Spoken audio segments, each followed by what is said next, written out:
Hello guys, welcome back to my YouTube channel cyber security night reading में। आज की जो हमारी क्लास है वो होने वाली है बेसिक लाइनक्स में। और आज हम इसमें देखेंगे कि टाइप्स ऑफ नेटवर्क्स क्या होते हैं, वीपीएन क्या होता है, प्राइवेट नेटवर्क क्या होता है, पब्लिक नेटवर्क क्या होता है।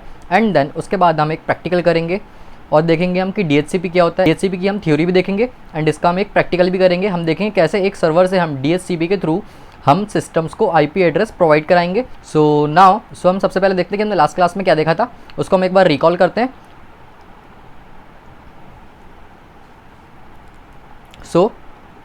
लास्ट क्लास में हमने क्या देखे थे कि टाइप्स ऑफ नेटवर्क्स क्या होते हैं। Alright, on the base of host देखे थे हमने, ठीक है। क्लाइंट देखे थे, क्लाइंट सर्वर क्या होता है हमारा, है ना। क्लाइंट सर्वर क्या होते हैं, ये दोनों देखे थे हमने। उसके बाद पीयर देखे थे, पीयर क्या होता है। Okay, client as a client का वर्क क्या होता है, एज ए सर्वर का वर्क क्या होता है, एज ए पीयर का वर्क क्या होता है।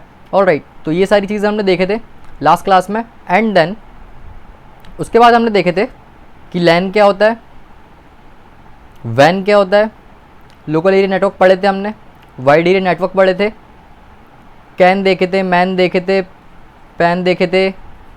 ऑलराइट, ऐसे हमने टाइप्स ऑफ नेटवर्क्स देखे थे कि ये क्या होते हैं, इनका मतलब क्या होता है। और जो हमारे मेनली यूज़ होते हैं ना वो दो ही होते हैं basically, LAN and the second one is वैन। क्योंकि इन दोनों के अंडर ना सारे चीज़ ये कवर अप हो जाती हैं। ये जो भी जितने भी नेटवर्क्स हैं ना, ये लैन और वैन हमारा कवर कर लेता है। तो इसलिए हम क्या करते हैं कि हम इन दोनों को ही पढ़ते हैं। और ये ना एक बहुत वास्ट फील्ड है, दोनों एक बहुत वास्ट टॉपिक है, लैन एंड वैन। ओके, इसमें कंफ्यूज मत होना। ये देखे थे हमने हमारी लास्ट क्लास में। एंड देन उसके बाद हमने क्या देखे थे, हमको क्या देखना था कि टाइप्स ऑफ नेटवर्क क्या होते हैं। तो बढ़ते हैं हमारे नेक्स्ट टॉपिक की तरफ। Without wasting any time, let's begin.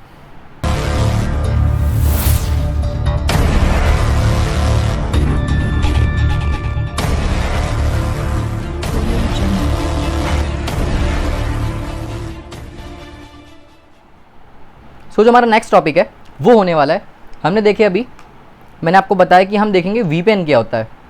Alright, यहाँ पे इसकी आपने सुना ही होगा कि वीपीएन पबजी नहीं चल रहा है, एक काम करो यार वीपीएन डाउनलोड कर ले, हो जाएगा, चल जाएगा, ठीक है। तो वीपीएन होता क्या है, वर्चुअल प्राइवेट नेटवर्क,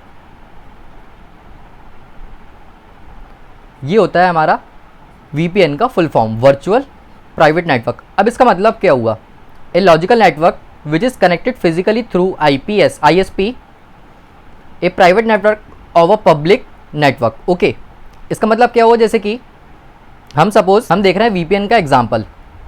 अब क्या होता है, सपोज ये मेरा एक सिस्टम है, ठीक है, ये मेरा एक PC है। एंड नाउ होता क्या है कि एक मेरे पास इसमें क्या होता है, प्राइवेट IP एड्रेस, ठीक है, और एक होता है मेरा पब्लिक IP एड्रेस। ओके, अब क्या होता है इसमें कि जब मैं इंटरनेट से कनेक्टेड नहीं हूं, जब मेरा कनेक्शन इंटरनेट से नहीं है, तो क्या होगा,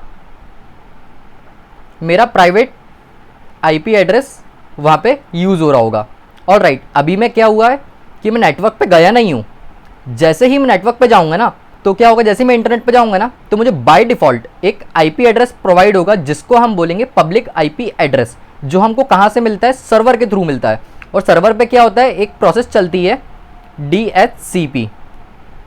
ऑलराइट, ये प्रोसेस अभी हम देखेंगे कि ये प्रोसेस क्या होती है, कैसे डायनेमिकली हम IP एड्रेस असाइन कराते हैं सिस्टम्स को। कि जैसे अगर सिस्टम बढ़ते जाएंगे वैसे क्या, जैसे सपोज मैं इसको पहले रब करता हूँ। सपोज ये एक सर्वर है मेरा, ठीक है,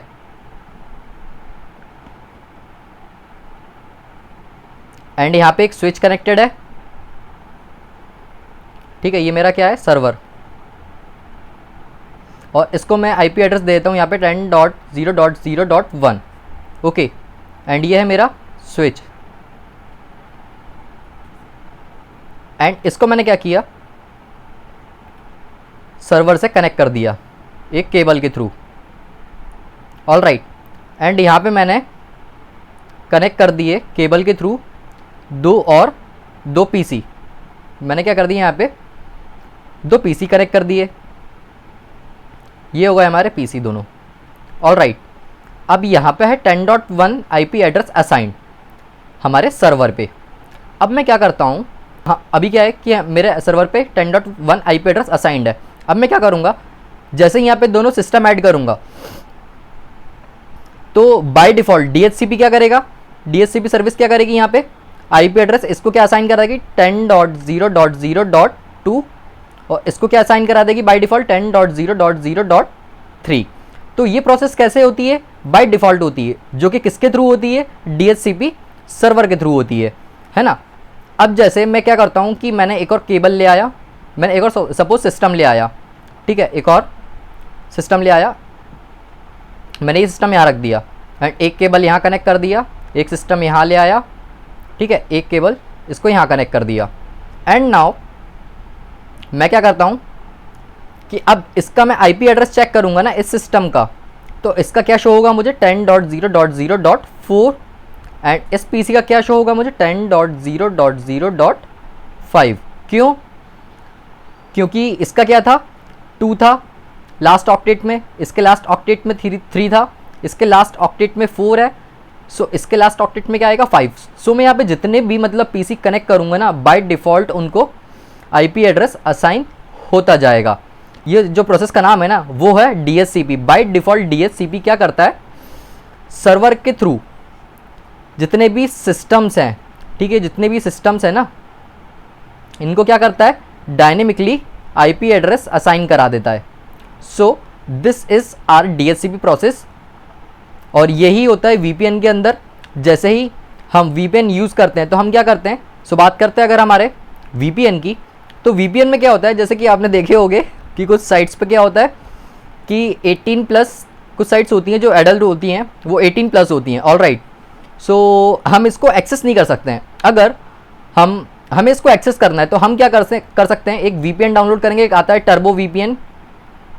टर्बो VPN एप्लीकेशन भी आती है, एक्सटेंशन भी आता है, अगर हम देखेंगे तो क्रोम के लिए हमारे। एंड देन उसके बाद क्या करता है ये टर्बो हमारा VPN हमारा आईपी एड्रेस चेंज कर देता है, ठीक है, आईपी एड्रेस हमारा चेंज कर देगा ये, ठीक है। जो हमारा नॉर्मल आईपी एड्रेस है ना वो ये हाइड कर देगा और जो ये आईपी एड्रेस यूज़ करेगा ना वो करेगा virtual IP address. Virtual IP address क्या होगा, जैसे कि ये आपसे जब आप VPN यूज़ करोगे ना तो ये आपसे एक पॉपअप आएगा, पॉपअप आने के बाद ये आपसे पूछेगा कि आपको अटलांटा की लोकेशन डालनी है, ठीक है, ये आपको US की लोकेशन डालनी है, ये आपको ऑस्ट्रेलिया की डालनी है, ठीक है। तो आप किसी भी लोकेशन का यूज़ कर सकते हो जो कि फ्री ऑफ कॉस्ट होता है टर्बो में। एंड ये जो सर्विस होती है ना ये फ्री ऑफ कॉस्ट होती है, जो VPN होता है ये फ्री होता है, पर इसमें ना इसका एक डिसएडवांटेज भी है। वो क्या है मैं बताता हूँ आपको। ये क्या होता है ना, जो फ्री VPN होता है ना ये क्या होता है, स्पीड में स्लो होता है, स्लो स्पीड होती है इसकी। और जो पेड वर्जन होता है, ठीक है, जो पेड वर्जन होता है ना उसकी स्पीड थोड़ी सी फास्ट होती है as compared to free version. Okay,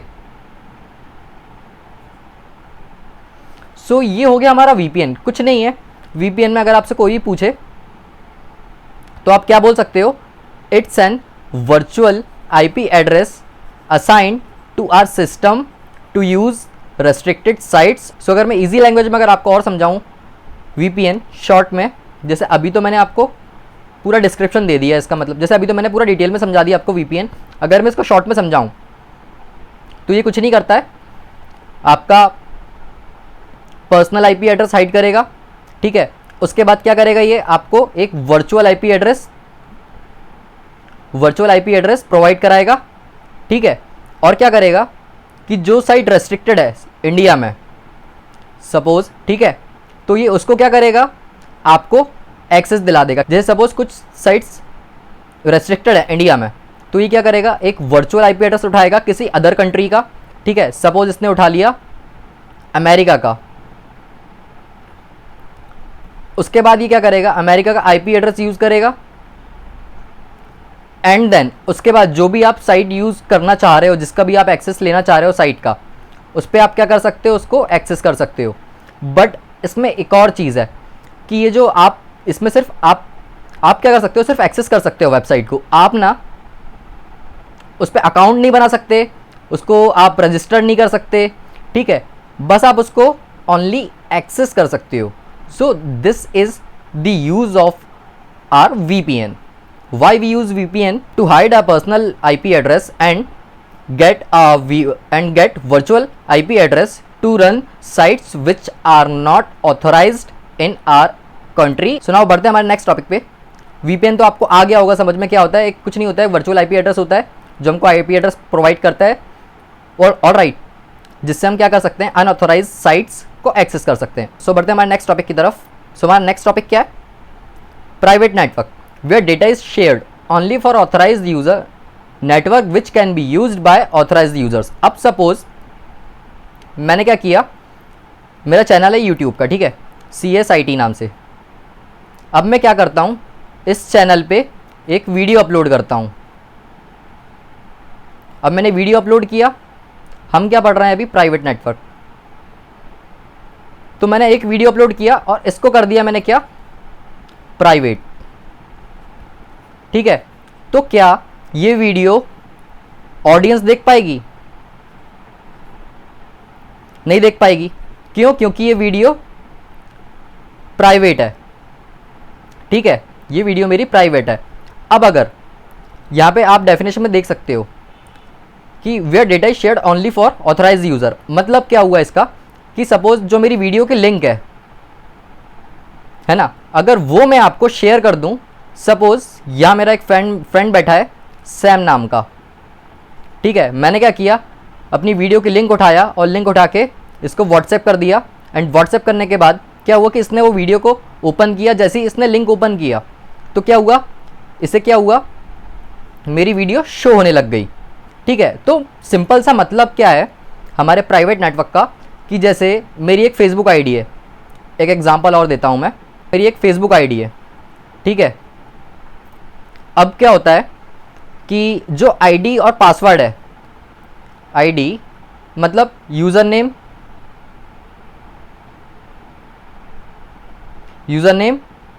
and password,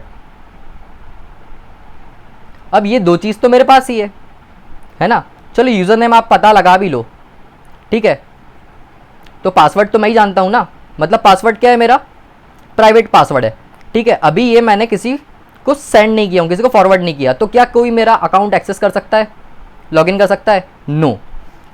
अब ये कैसे एक्सेस करेगा, सपोज मेरा यहाँ एक फ्रेंड है सैम, अब मैं क्या करता हूँ, इसको अपना यूज़र नेम और पासवर्ड दोनों शेयर कर देता हूँ, ठीक है। तो अब क्या करेगा, ये लॉगिन करेगा, लॉगिन पेज पे आके, ये लॉगिन पेज पे आएगा, लॉगिन पेज पे आने के बाद मेरा यूज़र नेम डालेगा, ठीक है, मेरा पासवर्ड डालेगा, एंड देन लॉगिन कर लेगा। तो क्या कर सकता है, उसके बाद ये एक्सेस कर सकता है, मतलब कि मेरी कोई भी प्राइवेट चीज़, सपोज जैसे अगर आपकी कोई गर्लफ्रेंड है तो वो तो आपकी प्राइवेट प्रॉपर्टी ना, आप किसी को शेयर थोड़ा ना करोगे। तो वही पर्सन जिसको हम एक्सेस दे रहे हैं, जिसको हम परमिशन दे रहे हैं क्या करने की, हमारा डेटा या हमारी कोई पर्सनल चीज़ एक्सेस करने की, उसको हम क्या बोलेंगे, private network. Okay, so now चलते हैं हमारे नेक्स्ट टॉपिक की तरफ। इसके बाद क्या है हमारा, पब्लिक नेटवर्क। पब्लिक नेटवर्क क्या होता है, नाम से समझ में आ रहा होगा। सपोज अगेन मैंने यूट्यूब पे एक वीडियो अपलोड किया, ठीक है, और उसको मैंने वीडियो अपलोड किया और उसको मैंने क्या कर दिया, पब्लिक। तो क्या हो रहा है इस प्रोसेस में कि यूट्यूब पे मैंने वीडियो अपलोड किया और जो प्रीवियसली रहती है, ठीक है, उसको मैंने क्या कर दिया, पब्लिक कर दिया। So now who can access this video, public. Why? Because what I have done, I have set it this privacy to public. Okay, so now यहाँ पे क्या हुआ कि मैंने कोई भी ऐसी प्राइवेसी नहीं डाला कि प्राइवेट कर दिया मैंने वीडियो को, मैंने पब्लिक कर दिया। तो क्या होगा कि जितनी भी ऑडियंस है यूट्यूब पे, ठीक है, वो क्या कर सकती है, मेरी वीडियो को एक्सेस कर सकती है, देख सकती है, उससे पढ़ सकती है। Alright, so this was the example of our public network. So यहां तक तो आपके आ गया होगा समझ में, कोई डाउट नहीं होगा, आई होप सो। अगर होगा तो आप कमेंट कर देना, मैं आपका डाउट क्लियर कर दूंगा। सो नाउ अब चलते हैं हम हमारे नेक्स्ट टॉपिक की तरफ। नेक्स्ट मैंने बताया था आपको कि हम देखेंगे डीएचसीपी की। डीएचसीपी होता क्या है, सबसे पहले तो हम इसको पढ़ लेते हैं। Dynamic host configuration protocol. DHCP का फुल फॉर्म होता है डायनेमिक होस्ट कॉन्फ़िगरेशन प्रोटोकॉल, जो कि डायनेमिकली क्या करता है, आईपी एड्रेस असाइन कराता है। It is used for the IP implementation statically and dynamically. Alright, इसके ये कुछ कीवर्ड्स हैं जो हम पढ़ लेते हैं। It is automatically assigned IP address to DHCP client. Okay, जो डीएचसीपी क्लाइंट होता है वो ऑटोमेटिकली उसको आईपी एड्रेस असाइन कर देता है, ठीक है। एंड इसका सेकंड कीवर्ड क्या है, it is based on client server model. अपन ने देखे थे कि क्लाइंट क्या होता है, सर्वर क्या होता है। तो उसमें क्या होता था कि क्लाइंट एज ए क्लाइंट काम करता था और सर्वर एज ए सर्वर काम करता था। तो इसमें भी वही लिखा है, it is based on client server model. यही होता है कि क्लाइंट एज ए क्लाइंट ही काम करेगा and server as a server ही काम करेगा। ऑलराइट, इसमें पीयर का कोई भी सीन नहीं है। एंड नाउ इसका थर्ड कीवर्ड क्या है, DHCP work at application layer. DHCP कहाँ पे काम करता है, एप्लीकेशन लेयर पे काम करता है। अब हम जब टीसीपी आईपी मॉडल वगैरह देखेंगे, ओएसआई मॉडल वगैरह देखेंगे, तब हम देखेंगे कि एप्लीकेशन लेयर्स क्या होती हैं, जो हमारा आगे आने वाला है। उसके बाद क्या है, हमारा IP address assigned is known as dynamic IP address. Okay, उसके बाद DHCP IP address range is called scope. यहाँ ये भी पॉइंट्स, ये पॉइंट भी समझ में आ गया होगा आपको। Alright, and now DHCP is dynamic boot up. Alright, ये डायनेमिक बूटअप होता है DHCP. It is use UDP 67/68 ports in transport layer. Transport layer में क्या करता है कि 67 जो पोर्ट नंबर होता है वो सर्वर के लिए यूज होता है, ठीक है, और जो 68 पोर्ट नंबर होता है वो काय के लिए यूज होता है, हमारा क्लाइंट के लिए। Alright, and now DHCP server provide services, ठीक है। क्या सर्विसेज प्रोवाइड करता है, आईपी एड्रेस सर्विस प्रोवाइड करता है, सबनेट मास्क प्रोवाइड करवाता है, डिफॉल्ट गेटवे प्रोवाइड कराता है, डोमेन नेम प्रोवाइड कराता है, डीएनएस सर्वर एड्रेस प्रोवाइड करवाता है। उसके बाद फिर एक डोरा प्रोसेस भी आएगी हमारी, देखेंगे हम ये आगे चल के। सो अभी हम क्या करेंगे, इसको हम समझेंगे प्रैक्टिकली पूरे को। ऑलराइट, कि कैसे डीएस सर्वर काम करता है ना। सो बिना देरी के स्टार्ट करते हैं आज प्रैक्टिकल। सो सबसे पहले तो आपको अपना सिस्को पैकेट ट्रेसर ओपन करना है। एंड देन सबसे पहले मैं क्या करता हूँ, यहाँ पे आके एक सर्वर ले लेता हूँ। ये मैंने यहाँ पे एक सर्वर ले लिया। ऑलराइट, एंड नाउ क्या करता हूँ, एक स्विच ले लेता हूँ। यहाँ पे मैंने एक स्विच ले लिया यहाँ पे। ऑलराइट, एंड नाउ 2 पीसी ले लेता हूँ, एक ये ले लिया, एक ये ले लिया, एंड इनको केबल से कनेक्ट कर देता हूँ। एंड नाउ अपने सर्वर पे कौन सा आईपी एड्रेस असाइन कराऊंगा, 10.0.0.1, ठीक है। अब मैं क्या करता हूँ कि यहाँ पे तो 10.0.0.1 है, अभी हमने यहाँ पे सर्वर पे आईपी एड्रेस असाइन नहीं करा है, ठीक है। तो पहले हम आईपी एड्रेस असाइन करवा देते हैं। यहाँ पे आते हैं, इसके डेस्कटॉप पे आईपी कॉन्फ़िगरेशन पे आएंगे, स्टैटिकली हम डालेंगे 10.0.0.1। अभी हम सिर्फ यही डाल रहे हैं IP address. Alright, IP address डाल दी, यहाँ से इसको मैं कर देता हूँ कट। ओके, एंड नाउ यहाँ पे आता हूँ मैं अपने पीसी पे, डेस्कटॉप पे आता हूँ, आईपी कॉन्फ़िगरेशन पे क्लिक करूँगा और डीएचसीपी पे अगर मैं क्लिक करूँगा अभी, तो यहाँ पे लिखा आएगा रिक्वेस्टिंग आईपी एड्रेस। उसके बाद देखना यहाँ पे एक पॉपअप आएगा कि DHCP failed, अपीपा is being used. Alright, अब मैं क्या करूँगा, मुझे डायनेमिकली अगर इन पे आईपी एड्रेस असाइन कराना है, ठीक है। पहले हम क्या करते थे कि हम यहाँ पे आए, आईपी एड्रेस आईपी कॉन्फ़िगरेशन पे क्लिक करें और स्टैटिकली हम यहाँ पे क्या करते थे कि जैसे 10.0 कुछ भी हमने यहाँ पे आईपी एड्रेस दे दिए सपोज, ठीक है। तो अभी मैं यहाँ से इसको कर देता हूँ कट। एंड देन क्या करता हूँ, अपने सर्वर पे आता हूँ। सर्वर पे आने के बाद सर्विसेज पे क्लिक, सर्विसेज पे क्लिक करने के बाद मैं करूँगा डीएचसीपी पे क्लिक। डीएचसीपी पे क्लिक करने के बाद ये आपको बाय डिफ़ॉल्ट ऑफ मिलेगा। सो इसको आपको करना है ऑन। एंड देन यहाँ पे आपको इसको करना है ऐड। जैसे ही आप ऐड पे क्लिक करोगे एक ही आएगा, पूल नेम ऑलरेडी एग्जिस्ट। सो आपको यहाँ से करना है ओके। एंड देन यहाँ पे आपको कोई भी एक कैरेक्टर ऐड कर देना, जैसे सपोज मैंने जे कर दिया। एंड देन यहाँ से कर दूंगा मैं इसको ऐड। एंड जैसे ही ऐड करूँगा मैं, उसके बाद ये ऑटोमेटिकली डीएचसीपी के थ्रू इसको आईपी एड्रेस असाइन हो जाएगा। अब देखते हैं कि हम आईपी एड्रेस असाइन हुआ कि नहीं हुआ है। तो मैं इसको करता हूँ यहाँ से कैंसिल एंड देन आता हूँ अपने पीसी पे। अब क्या करूँगा मैं यहाँ पे आईपी कॉन्फ़िगरेशन पे क्लिक करूँगा एंड देन यहाँ पे क्या करूँगा DHCP पे क्लिक करूँगा। अब यहाँ पे आ रहा है लिखा DHCP रिक्वेस्ट सक्सेसफुल। क्या मिल गया इसको आईपी एड्रेस 10.2। ऑलराइट, अब मैं इसको करता हूँ कैंसिल। ठीक है, यहाँ पे देखता हूँ कौन सा आईपी एड्रेस इसको असाइन हुआ है, हुआ भी है कि नहीं हुआ है। यहाँ पे देखता हूँ इसको आके DHCP पे, यहाँ पे 3 हो गया है इसको 10.3। एंड अब मैं क्या करता हूँ एक सिस्टम और उठाता हूँ, सपोज 2 उठा लेता हूँ मैं। एक ही उठा लिया, यहाँ पे रख दिया और एक यहाँ रख दिया। केबल से इनको कनेक्ट कर देता हूँ मैं, इसको यहाँ कर दिया कनेक्ट और इसको यहाँ से कर दिया कनेक्ट और इसको थोड़ा सा फास्ट फॉरवर्ड करूँगा। एंड देन अब मैं क्या करता हूँ कि यहाँ पे चेक करता हूँ कि यहाँ पे आईपी एड्रेस असाइन हुआ कि नहीं हुआ। कॉन्फ़िगरेशन में आके DHCP पे क्लिक करूँगा एंड देन सी 10.4 इसको असाइन हो गया है, सबनेट मास्क भी मिल चुका है बाय डिफ़ॉल्ट। एंड यहाँ पे भी मैं देखता हूँ इस डेस्कटॉप पे इसको क्या आईपी एड्रेस असाइन हुआ है। DHCP पे क्लिक करूँगा and then I will see 10.0.0.5 IP address इसको भी असाइन हो चुका है। सो गाइस, आज की क्लास में सिर्फ इतना ही था। ये था हमारा बेसिक प्रैक्टिकल जो हमने देखे कैसे हम डायनेमिकली आईपी एड्रेस असाइन करवाएंगे जितने भी हमारे नेटवर्क में सिस्टम है उनको। ऑलराइट, अब हम नेक्स्ट क्लास में देखेंगे कैसे हम यहाँ पे इसको हम हटा देंगे। ठीक है, और क्या करेंगे, हम एक राउटर लेंगे और हम देखेंगे कैसे राउटर के थ्रू हम इन सारे डिवाइसेस को आईपी एड्रेस असाइन कराएंगे बाय डिफ़ॉल्ट। किसके थ्रू? DHCP के थ्रू। सो गाइज, यहीं तक था आज की क्लास में। अगर आपको वीडियो से रिलेटेड कोई भी डाउट हो या कोई भी आपको कमांड में अगर डाउट हो या कोई भी टॉपिक में अगर आपको डाउट हो तो नीचे दिए गए कमेंट बॉक्स में आप नीचे कमेंट करके बता दीजिएगा। आपका जो भी डाउट होगा मैं उसको क्लियर करूँगा, उस पर वीडियो लेके आऊँगा। So bye bye, take care and have a nice day. मिलते हैं नेक्स्ट क्लास में। Thank you.